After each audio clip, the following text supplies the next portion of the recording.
기계가 새걸 때는 소리도 좋고 힘도 좋습니다. 그러나 오래 쓰다 보면은 기름이 마르고 나사의 너트가 약간 풀어져 가지고 잡음도 나고, 그럴 때 다시 기름을 치고 풀렸던 너트를 다시 조이면 잡음 소리도 줄어들고 또 기계가 힘이 있습니다. 그러나 잡음이 많이 나는데 그대로 써버리면 결국 기계는 망가지겠죠.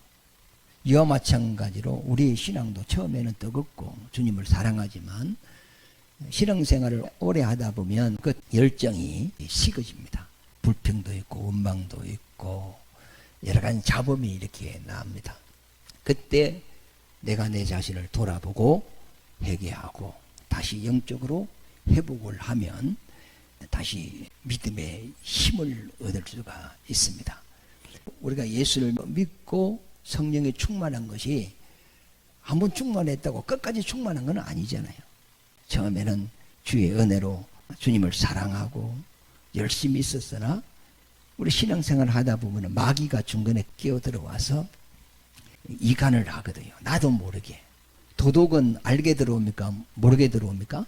모르게 들어온단 말이에요. 그러다 보면은 하나님과 내 마음이 멀어지고 틈새가 나요. 그러면 신앙생활의 힘을 잃어버리거든요. 그래서 이럴 때 다시 내 자신을 돌아보고 영적으로 회복하시기를 바랍니다. 자, 음식은 몸을 위해서 먹는 거죠. 입에 맞춘 건 아니잖아요. 그러나 어린 아이들은 아무리 좋은 그 영양가 있는 음식이라도 입에 닳지 않으면 안 먹잖아요. 그러나 몸이 많이 아파 본 사람, 근데 털이 든 사람은 아무리 입에 맛이 있어도 몸에 좋지 않으면 그걸 안 먹습니다. 이와 마찬가지로 내 영혼이 정말로 주님의 은혜 가운데 있다면 이 교회에 나올 때 듣기 좋은 소리를 들으러 나오는 게 아니고 하나님의 말씀을 들으러 나오는 거단 말이에요. 이와 마찬가지로 믿음이 어린 사람들은 내 길을 가려주고 나를 이루해주고 이 세상에 살아갈 때 도움이 되는 근면적인 교훈적인 그런 말씀을 들을 때 기분이 좋아요. 그러나 영적으로 철이 든 사람은 교회에 오는 것은 세상 말을 들으러 오는 것이 아니고 하나님의 말씀을 들으러 오는 거단 말이에요. 그러면 여러분들은 오늘 교회에 올 때 무슨 말씀을 들으러 오셨는가? 이것을 한번 생각해 볼 필요가 있어요. 예수님이 강야에 나갔는데 많은 무리들이 다가왔어요. 그때 그들에게 묻기를 너희는 강야에 왜 나왔느냐? 갈대를 보러 나왔느냐? 부드러운 옷 입은 자를 보러 나왔느냐? 아니면 선지자를 보러 나왔느냐? 이렇게 물어봅습니다. 그러면 그 당시에 갈대라고 하는 말은 철학을 이야기합니다. 로마가 헬라를 삼켰거든요. 그리고 헬라의 그 철학 문화를 로마는 그대로 다 받아들였단 말이에요. 그 당시 이스라엘 로마 식민지였으니까 어떤 논리적인 이런 학문이 퍼져 있었단 말이에요. 그래 너희들은 나를 찾아온 것은 철학자의 말을 들으러 왔느냐 이렇게 물어보는 거예요. 그러면 부드러운 옷 입은 자를 보러 나왔느냐 이 말은 부드러운 옷 입은 자들은 왕궁에 있느니라 이렇게 또 표현을 했어요. 그 왕궁에 있는 자들은 귀족과 왕족들이란 말이에요. 잘 사는 사람들이라. 그럼 부드러운 옷이라는 것은 실크 뭐 이런 옷, 비싼 옷, 부자들이 입는 옷입니다. 그러면 너희들이 내 앞에 왔는데 육신의 복에 대한 말을 들으러 왔느냐 이 말입니다. 그 다음에 선지자를 보러 나왔느냐 이렇게 말했을 때 옳도다. 나는 선지자보다 더 나은 자니라. 선지자들이 지금까지 나에 대하여 말을 했는데 선지자가 예언한 그가 나니라.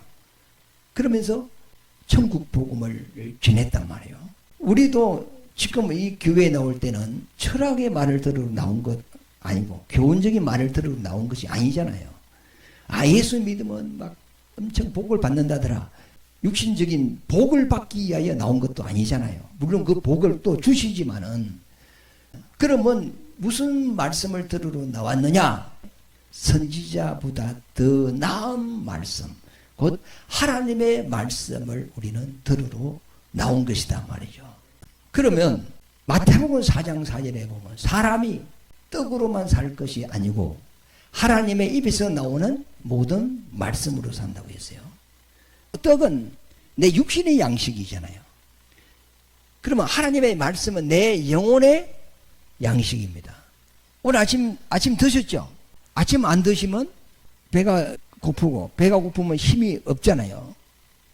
힘을 계속 유지하기 위해서는 아침 드시고 점심 드시고 저녁 드시고 하루 3끼를 먹어야 일을 할 수 있는 것 같이, 이와 마찬가지로 내 영혼은 쌀로 지은 이런 밥, 떡, 이것으로 내 영혼의 양식이 아니고 하나님의 입에서 나오는 그 모든 말씀이 내 영혼의 양식이다 말이에요.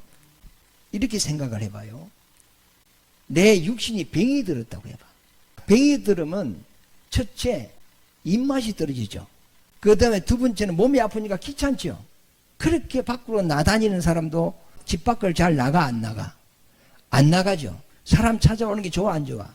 안 좋죠. 누가 와서 말 걸면 싫어해요. 왜? 지가 고통스러우니까. 그러니까 육신이 병이 들면 첫 번째 나타나는 증상이 밥맛이 없고 행동을 하지 않는다는 거예요. 이와 마찬가지로 내 영혼에 문제가 딱 오면은 첫째 하나님의 말씀을 듣기가 싫어져요.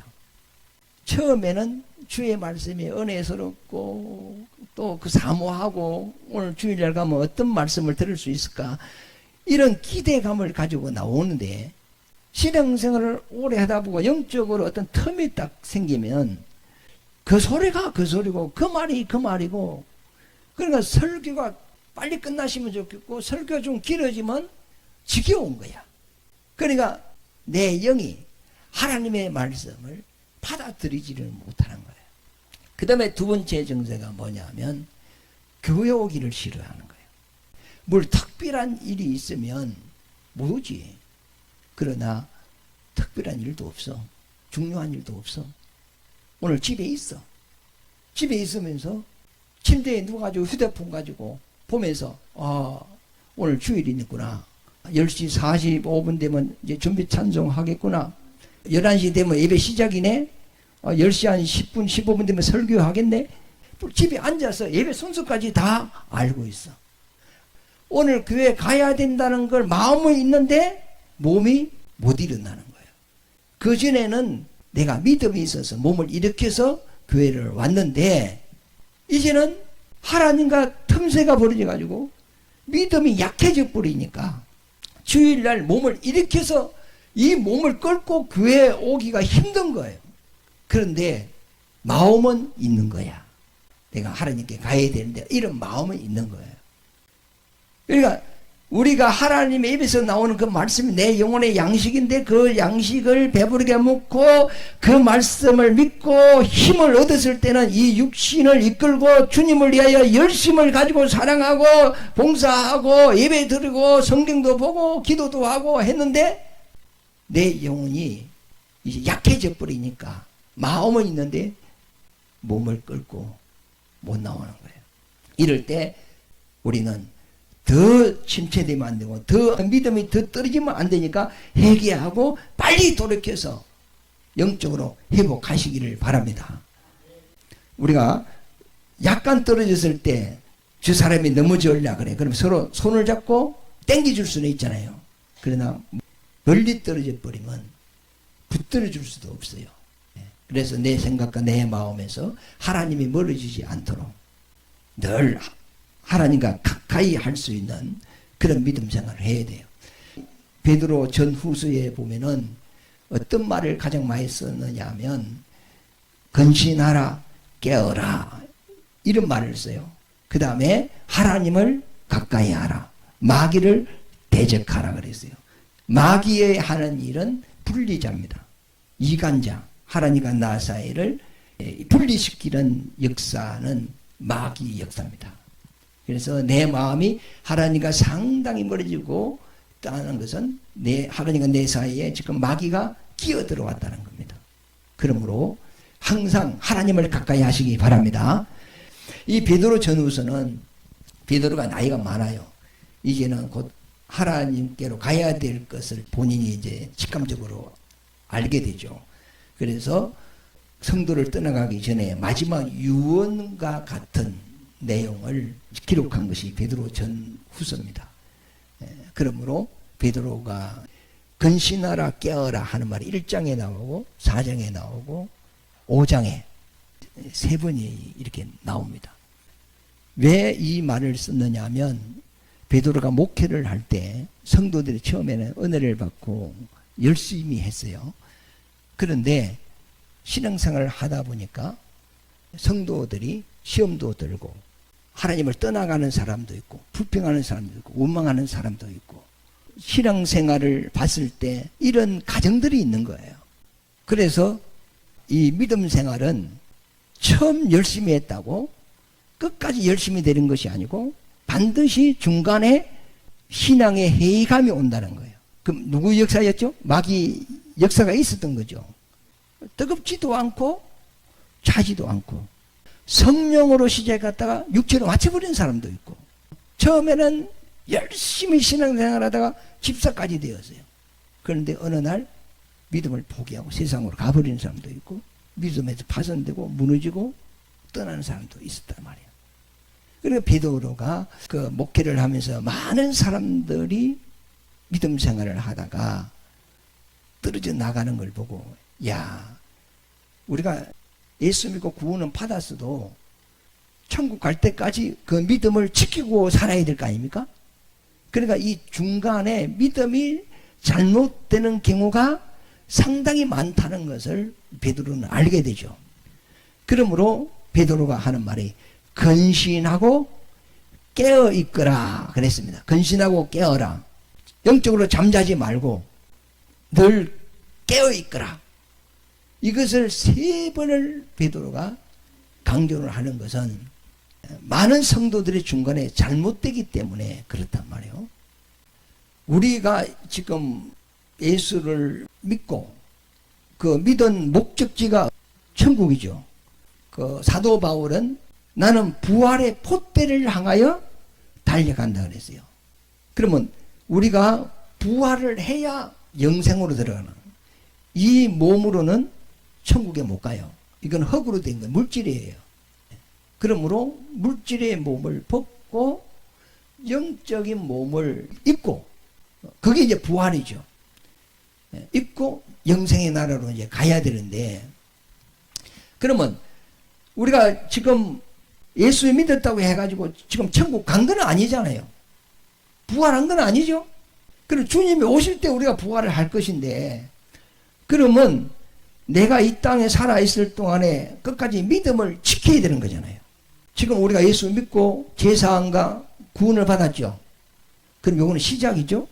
이제 우리가 이제 하나님의 말씀을 순종하면서 하나님을 섬기면서 천국을 침노하고 이제 우리가 살아가고 있는 거예요. 주님은 이 땅에 오셨다가 죽고 부활해서 하늘로 성천에 하늘나라 가셨죠. 우리도 주님 따라가고 있는 거잖아요.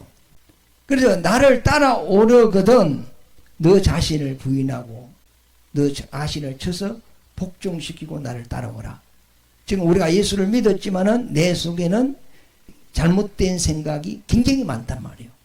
그러면 믿음으로 살라고 할 때 그 믿음의 길을 방해하는 생각들이 내 속에 굉장히 많겠죠. 이것을 쳐서 복종시키고 부인하고 십자가에 못 박고 주님 가신 그 길을 우리는 따라가야 된단 말이에요. 지금 우리가 그 길을 따라가고 있잖아요. 그러면 이렇게 믿음 생활을 하면서 우리가 주님도 체험도 해요. 기도하는데 병도 나섰어. 주님 체험한 거죠? 기도했는데 응답도 받았어. 체험한 거죠? 그리고 귀신이 나가는 것도 목격해서 영이 있구나. 이걸 체험한 거죠? 그리고 내가 체험한 것도 있고 내 옆에 있는 성도가 하나님의 은혜로 응답을 받고 또 체험한 걸 이야기한 걸 우리가 듣잖아요. 직감적으로 하나님이 살아있다는 걸 알아 몰라? 알게 되는 거죠. 그러니까 하나님이 살아있다는 걸 아니까 내가 주님을 위하여 살면 복을 받겠다. 그래서 열심히 또 신앙생활을 해요. 그러면 하나님 말씀대로 우리가 하나님을 섬기면 성경에 보면은 복을 준다고 했잖아. 그러면 하나님을 섬겨서 복 받은 사람 많죠? 왜? 성경에 복을 준다고 했으니까. 또 복을 아직까지 못 받은 사람도 있을 거 아니에요. 그럼 하나님이 복을 줄 때 단체적으로 한꺼번에 다 줍니까? 각 사람에게 복을 주는 때가 다릅니까? 같습니까? 다 다를 거 아니에요. 그럼 하나님의 말씀이 사실이라면 내가 인내를 가지고 하나님을 섬기고 믿음 생활을 하면 반드시 복을 받을 때가 있을까 없을까?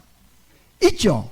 그러면 그 때가 올 때까지 나는 믿음과 인내를 가지고 하나님을 섬겨야 되는데 복이 안 되니까 어떤 회의감이 오는 거야. 내가 열심히 해도 복이 안 되구나. 뭐 잘 되는 것도 없고 뭐 이런 어떤 하나님에 대한 회의감을 이제 갖게 된단 말이에요. 제가 성경을 읽어보니까 하나님은 우리에게 복 주시는 분이라고 이렇게 기록되어 있더라고. 그럼 하나님은 우리를 안 되게 하는 것이 쉬울까요? 잘 되게 하는 것이 쉬울까요? 하나님은 도와주는 게 더 쉬울까 아닙니까? 그죠? 그런데 왜 안 도와주느냐? 그래서 성경에 보면 그런 말이 있어요. 이스라엘 백성을 이제 강야로 불러내 가지고 하나님의 약속의 땅으로 들어가기 직전에 모세가 모든 백성을 불러놓고 다시 율법을 낭송을 하고 그들에게 당부하는 말이 있습니다. 너희가 이제는 요단을 건너가서 하나님의 약속의 땅에 들어가게 될 것이다. 그러면 그 땅에 가서는 너희가 파지 않는 우물을 마시게 될 것이고 너희가 짓지 않는 집에 너희가 살 것이고 너희가 농사 짓지 않는 과일을 먹게 될 것이고 그 땅의 백성을 하나님이 몰아내고 너희에게 유업으로 줄 것이다. 너희가 할 일은 없다. 하나님이 왕벌을 먼저 보내서 하나님이 역사를 할 것이다. 너희는 믿음으로 그만 하나님의 말씀에 순종하고 움직이면 이 복이 너희에게 올 것이다. 그러나 내가 염려컨대 너희가 들어가서 너희가 배부르고 등 따시고 부유해졌을 때 하나님을 잃어버릴까 염려하노라 이랬거든요. 내가 잘나서 내가 똑똑해서 내가 배워서 내가 지혜가 있어서 이렇게 잘 살고 이렇게 생각할까 두렵고 염려가 된다. 그러니까 모세가 그렇게 염려를 했단 말이에요. 이게. 자, 자식이 어려워. 그럼 부모가 도와주면서 염려가 있습니까 없습니까? 아, 자식이 실패하고 날마다 말아먹어. 그런데 너무 고통스러우니까 부모가 뭐 노마지 팔아가지고 또 도와주면서 돈을 주면서 염려스러워 안 염려스러워? 또 요거 말아먹을까 싶어서 또 염려스러운 거 아닙니까?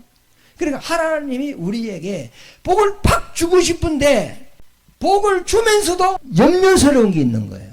두려운 것이 있는 거예요. 그래서 복을 우리 입장에서는 빨리 복을 받아시면 좋겠는데 하나님은 염려스러운 거야. 또 잘못될까 싶어서. 잘못되면 이전보다 더 큰 저주에 빠져버리거든요. 자, 가난한 사람은 가난하게 사는 것이 불편하지 않죠? 그게 생활에 돼버렸어요. 그러나 부자가 거지가 되면 살아가기가 어렵습니다. 그런데 내가 복을 받아서 누릴 준비가 안 됐는데 하나님이 복을 딱 줬어? 근데 그 복을 딱 받으니까 교만해져 버렸어. 하나님이 어디 있어? 내가 똑똑해서 재수가 좋아서 운이 좋아서 내가 이렇게 성공했어. 이런 마음을 갖게 된단 말이에요. 사람은요 없을 때는 겸손하지만 그 겸손한 사람이 갑자기 물질이 탁 생기면 사람이 달라져요. 그러니까 복을 받을 그릇이 안 돼 있는데 하나님이 복을 주면 그만 날아가 버린다고. 그러니까 돈을 주고 싶어도 지금 못 주는 거예요. 그래서 돈 주기 전에 하나님은 먼저 그 사람을 연단하고 단련하고 그릇을 먼저 만드는 거단 말이에요. 그래서 돈을 주는 거예요. 그래서 각 사람이 하나님께 복 받을 때가 다 다른 거예요. 그러나 반드시 하나님은 복은 준다. 그런데 각 사람이 받는 그 때는 다르다. 내가 그 복을 받으면 그 복을 잘 사용할 수 있고 관리할 수 있는 그릇을 먼저 내가 만들어줘야 된다는 거다 말이에요. 신명기 8장에 한번 읽어보겠습니다. 내가 오늘 내게 명하는 여호와의 명령과 법도와 규례를 지키지 아니하고 내 하나님 여호와를 잃어버리지 않도록 상갈지어다. 내가 먹어서 배부르고 아름다운 집을 짓고 거주하게 되며 또 내 소와 양이 번성하여 내 언금이 정식되며 내 소유가 다 풍성하게 될 때. 잘 나갔죠? 이제 부자가 됐다 이 말이죠. 14절에 시작. 내 마음이 교만하여 하나님 여호와를 잃어버릴까 염려하노라. 염려가 되는 거예요. 복을 주면서도 하나님이 우리에 대하여 높아심이 있어. 염려가 있어. 두려움이 있어. 이놈이 복을 받고 하나님을 잃어버리고 뭐 내가 잃어버릴까 싶어서 복을 주고 싶어도 지금 바로 못 줘. 그릇을 만들어서 준단 말이에요 이게. 안 된 놈에게 돈 주면 더 도망가버리지. 멀리 가버리죠. 결국은 복을 주면 이들이 잘못된단 말이에요. 자, 솔로몬이 하나님으로부터 지혜와 부귀영화를 얻기 전에는 하나님 앞에 겸손했죠. 하나님, 나는 어립니다. 그러나 백성은 너무도 많습니다. 이 백성을 내가 어떻게 다스릴 수 있겠습니까? 하나님의 말씀대로 이 백성을 잘 다스릴 수 있는 지혜를 주십시오. 지혜를 구했어요. 1,000번제를 드리고 난 이후에 하나님 기도하여 복을 달라고 구한 것이 아니고 뭐 달랐어요? 지혜. 그 목적이 뭐죠? 하나님의 백성을 하나님의 뜻대로 잘 인도하기 위하여 지혜를 구한 거예요. 그런데 그것이 하나님의 마음에 들었죠. 너가 부귀영화를 구하지 아니하고 내 백성을 아버지의 말씀, 하나님의 말씀대로 잘 이끌 수 있는 지혜를 구한 그것이 내 마음에 든다 하면서 내가 구하지 않는 부귀영화도 주겠다. 창세 이후로 너같이 영광을 받는 자가 없을 것이다. 그래서 인류 역사상 솔로몬만큼 부귀영화를 누린 자가 없죠. 엄청난 복을 줬잖아요. 근데 그 복을 받고 난 이후에 솔로몬이 어찌 되죠? 타락을 하죠. 다윗도 왕이 되기 전에는 굉장히 겸손했어요. 그런데 왕이 딱 되고 열국을 다 식민지로 삼았거든요. 그래서 주위에 있는 나라들이 이스라엘의 조공을 다 바쳤어요. 다윗은 왕 중에 왕이었어요. 그러니까 할 일이 없는 거예요. 이제 그때부터 다윗이 타락을 하죠. 그러니까 세상의 군왕들도 힘들 때는 주님을 의지하고 믿음으로 살려고 했어요.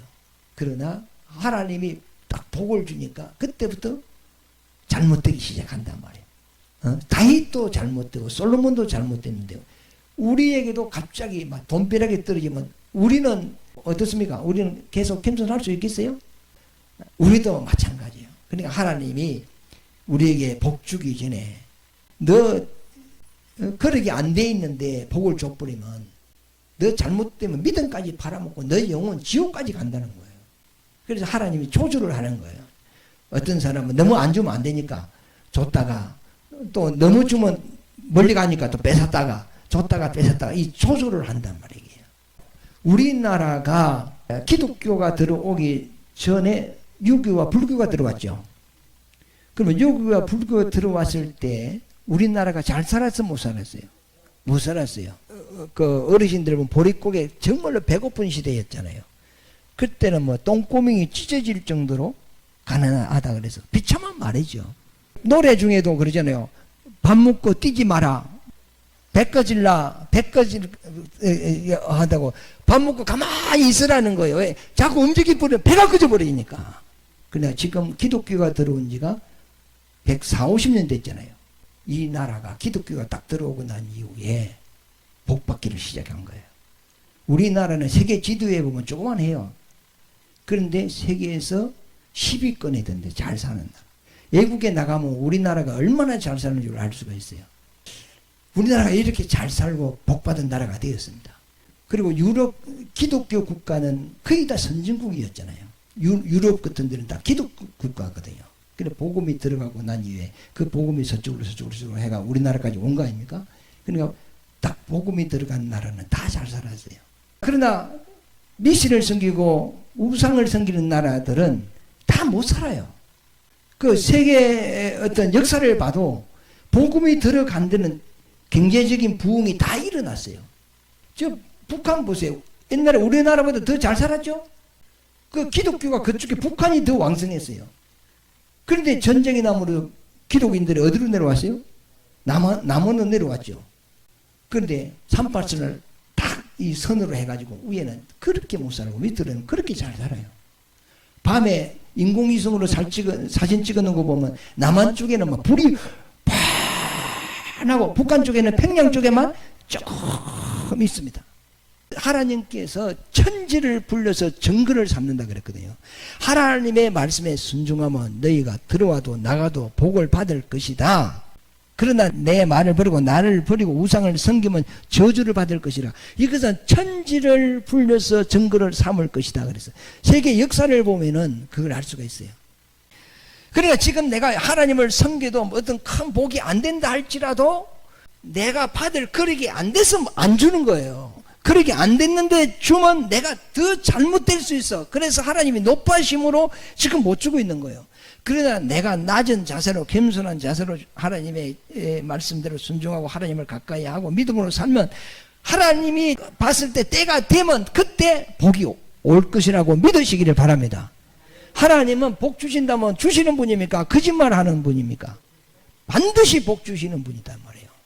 신명기 28장에도 너가 내 말에 순종하고 내 계명을 짓고 내 규례와 율례와 법도를 지키면 내가 너와 함께하고 너 머리가 되고 어뜸이 되게 하고 너를 대적할 자가 없고 너를 치고 들어올 자도 없을 것이다. 내가 너와 함께함으로 너를 괴롭히는 자가 없을 것이다. 그랬어요. 그 내용이 1절에서 14절까지 기록하고 있어요. 그러나 너가 내 계명을 버리고 우상을 섬기고 나를 떠나고 나를 부인하고 산다면 이런 저주를 받을 것이다 하는 말씀이 15절부터 68절까지 기록하고 있어요. 3배로 더 이야기를 하고 있어요. 그 말은 뭐죠? 우리에 대한 높아심이 그만큼 하나님이 크다는 거예요. 우리에 대한 관심이 많고 사랑이 많다는 거예요. 그러므로 너가 나를 떠나서는 복이 안 돼. 이것을 3배로 많은 이야기를 했다니까. 제가 물어볼게요. 아들한테 이거 하지 마라, 하지 마, 이걸 하지 마, 이건 안 돼, 이건 안 돼. 그 말이 많습니까? 잘했다, 잘했다. 이게 많습니까? 안 돼, 안 돼. 왜 그러죠? 높아심. 염려가 많다. 하나님도 똑같은 거예요. 그러면 내가 엄청난 능력이 있어. 그런데 내 자식이 어려워. 팍 도와주고 싶습니까? 안 도와주고 싶습니까? 도와주고 싶죠? 그런데 팍 도와주면 저놈이 더 잘못될 것 같으면 내가 아무리 많은 능력이 있어도 도와줘? 안 도와줘? 안 도와주는 거죠. 하나님은 천지를 창조하신 분이에요. 네. 모든 걸 다 주실 수 있어요. 그게 하나님의 본심이에요. 그러나 우리 못 주는 거예요. 왜? 우리 속에 잘못된 생각이 너무 많아. 나를 망하게 하는 생각이 너무 많고 악한 생각이 너무 많아요. 그러니까 하나님이 못 주는 거예요. 복 없는 걸 원망하지 말고 하나님 앞에 겸손하게 하나님 말씀에 순종하고 하나님을 가까이 하시면서 사시기를 바랍니다. 이 베드로가 마지막 유언과 같은 이 내용을 베드로 전후서를 사랑하는 성도들에게 이야기하는데 여러 가지 말이 있지만 가장 강조하는 것은 근신하고 깨어있거라. 근신하고 깨어있거라. 너희를 대적하는 마귀가 우는 사자같이 상길자를 찾나니 그러므로 근신하고 깨어있으라 이 말을 하고 있습니다. 한 절 더 읽고 기도를 하도록 하겠습니다. 잠언 30장 7절 말씀입니다. 지혜자의 말인데 이분이 기도하는 걸 한번 들어보시기 바랍니다. 한번 읽어보겠습니다. 시작. 내가 2가지 일을 주께 구하였사오니 내가 죽기 전에 내게 거절하지 마시옵소서. 곧 헛된 것과 거짓말을 내게서 멀리 하옵시며 나를 가난하게도 마옵시고 부하게도 마옵시고 오직 필요한 양식으로 나를 먹이시옵소서. 혹 내가 배불려서 하나님을 모른다 여호와가 누구냐 할까 하오며 혹 내가 가난하여 도둑질하고 내 하나님의 이름을 욕되게 할까 두려함이니라. 이 지혜자는 나를 부하게도 마시고 가난하게도 마시고 필요한 양식만 주세요. 내 이 땅에 살 동안 먹고 입고 살 수 있는 그 복만 주십시오. 내가 뭐 수십억을 안 가져도 상관이 없습니다. 밥 먹고 사는데 지장 없도록 하나님 복을 주세요. 왜 이렇게 구한다고 그랬죠? 내가 돈이 너무 많으면 교만해가지고 하나님을 모른다 할까 무섭다는 거예요. 그리고 내가 너무 가난하면 남의 걸 도둑질 하다가 하나님의 이름에 욕이 될까 그것도 두렵습니다. 그러니까 부하게도 마시고 가난하게도 마시고 내가 먹고 살 수 있는 복만 주십시오. 이 사람이 누구 마음을 아는 거죠? 하나님 마음을 아는 사람이에요. 이게. 그러니까 오늘 우리가 살 수 있는 복이 있음에 감사하고 오늘도 주님의 은혜 가운데 더 복 있는 삶을 사시기를 예수 이름으로 축원합니다.